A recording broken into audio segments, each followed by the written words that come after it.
తిరుపతి జిల్లాలో అధికార వైసీపీ నేతలు రెచ్చిపోతున్నారు. గత కొంతకాలంగా మట్టి ఇసుక దోచుకున్న నేతలు ఇప్పుడు ప్రభుత్వ భూములపై పడి దోచుకు తింటున్నారని స్థానికులు ఆవేదన వ్యక్తం చేస్తున్నారు.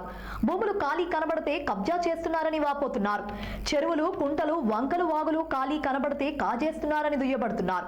కాగా ఇటీవల స్థానిక గంగవరం ఫ్లైఓవర్ సమీపంలో రస్తా పోరంబోక్ స్థలాన్ని కొంతమంది చోటా నాయకులు అక్రమంగా బినామీ పట్టాలు పొంది కాజేయడానికి కన్నేశారని వాదనలు వినిపిస్తున్నాయి.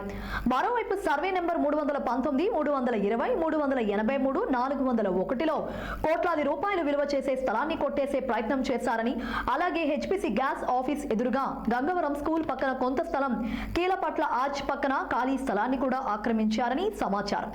కాగా వైసీపీ నేతల ఆకటాలను టీడీపీ నేతలు అడ్డుకుని ఆర్డీఓకు ఫిర్యాదు చేశారు. ఆ స్థలంలో ఎవరూ ప్రవేశించరాదని హెచ్చరిక బోర్డు పెట్టారు. అయినా ఆ బోర్డును రాత్రికి రాత్రి మాయం చేసి ఆ స్థలంలో మట్టి తోలుతుండగా మరోసారి టీడీపీ నేతలు అడ్డుపడ్డారు. ఆ తర్వాత తహసీల్దార్ రెండోసారి హెచ్చరిక బోర్డు పెడతామని చెప్పారు. అయినా ఇంతవరకు ఏర్పాట్లు చేయలేదు. దాంతో టీడీపీ నేతలు పోలీసులకు ఫిర్యాదు చేశారు. ఆ తర్వాత మట్టిని తోలుతున్న 2 ట్రాక్టర్లను పోలీస్ స్టేషన్లో పెట్టించారు. కానీ వాటిని కూడా ఎలాంటి కేసులు లేకుండా వదిలేశారు. ఇలాంటి పరిస్థితుల్లో స్థానిక ఆర్డీఓ కూడా పట్టించుకోలేదని పలువురు అధికారులు భారీగా ముడుపులు దండుకొని ప్రభుత్వ భూములు కాజేసే ప్రయత్నం చేస్తున్న సదరు వ్యక్తులకు అండగా నిలుస్తున్నారని బహిరంగ విమర్శలు వినిపిస్తున్నాయి.